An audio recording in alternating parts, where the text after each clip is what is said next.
والذين معه أشداء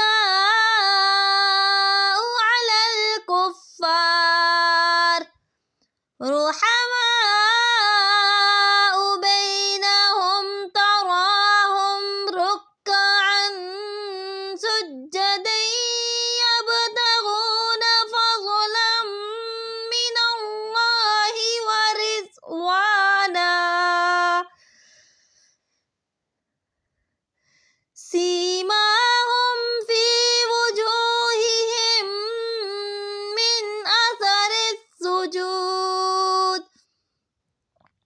ذلك مثلهم في التوراة ومثلهم في الإنجيل كزرع أخرج شطأه فآزره فاستغلظ فاستوى على سوقه يعجب الزراع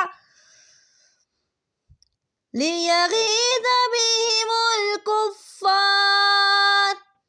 وعد الله